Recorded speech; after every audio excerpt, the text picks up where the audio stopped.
નમસ્કાર ખેડૂત મિત્રો, તમારું સ્વાગત છે અમારી વીટી ખેડૂત મિત્રોની યુટ્યુબ ચેનલમાં। તો મિત્રો, ખાસ કરીને આજના આ વિડીયોની અંદર આપણે કપાસ બજારની સંપૂર્ણ માહિતી મેળવશું, જેમાં ફરી એકવાર કપાસના ભાવમાં ધીમી ગતિએ સુધારો। આજે સારો અને સુપર કપાસ હોય તો 1650 પ્લસ થયો। આગામી સમયમાં ભાવમાં કેવી સ્થિતિ રહેશે તેની સંપૂર્ણ માહિતી માટે વિડીયો પૂરો જોજો અને ચેનલમાં નવા આવ્યા હોય તો ચેનલને સબસ્ક્રાઇબ કરી નાખજો। તો મિત્રો, સૌપ્રથમ તો આપણે કપાસની આવકની વાત કરીએ તો આજે આખા ગુજરાતભરની મળીને 79,000 મણ કપાસ ઠલવાયો હતો। જેમાં ભાવની વાત કરીએ તો આજે સારા કપાસમાં 10 રૂપિયા જેટલો સુધારો હતો। હલકા અને મીડિયમ કપાસ હોય તો તેમાં બજાર સ્થિર જોવા મળ્યું। જેમાં રાજકોટમાં સારા અને સુપર કપાસમાં ઊંચામાં 1650 સુધીના ભાવ આજે બોલાયા હતા। જો કે આજે સીડ અને ખોળની બજારમાં હલચલ નહોતી જોવા મળી અને તેમાં આગામી સમયમાં સુધારાના સંકેત છે, પણ હાલ બજાર આજે સ્થિર હતું।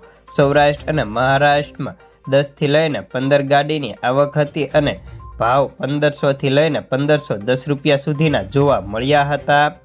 ત્યારે રૂ બજારની વાત કરીએ તો આજે રૂ બજારમાં પણ ખાંડીએ 100 રૂપિયા જેટલો સુધારો થઈને ખાંડીના ભાવ આજે 54,200 થી લઈને 54,400 રૂપિયા હતા। તો કલ્યાણ રૂમાં 100 વધીને 36,700 થી 37,000 રૂપિયાના ભાવ થયા હતા।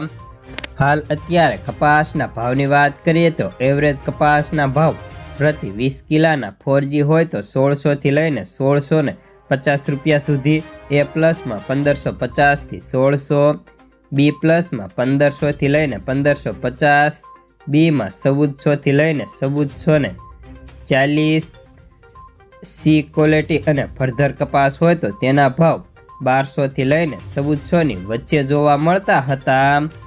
હવે મિત્રો, વિદેશ બજારની પણ ટૂંકમાં વાત કરી લઈએ તો ચીનમાં કપાસનું વાવેતર ઘટવાને પગલે રૂ કોટન યાર્નના વાયદામાં મોટો ઉછાળો આવ્યો હતો, જ્યારે અમેરિકન ટેરિફના અનિશ્ચિતતાના કારણે ન્યુયોર્ક રૂ વાયદામાં પણ મજબૂતાઈ જોવા મળી છે।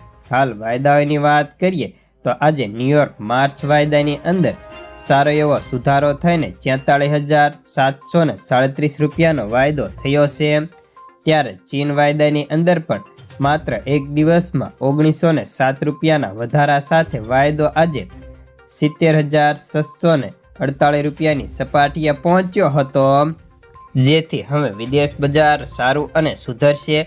ન્યુયોર્ક કોટનમાં સુધારો આવશે તો હાજર બજારમાં આપણે ત્યાં પણ તેની અસર જોવા મળે ને કપાસમાં એકવાર ફરી બજારમાં સામાન્ય સુધારો થઈ શકે। તો બસ આજના કપાસના સમાચારમાં આટલું જ। ધન્યવાદ।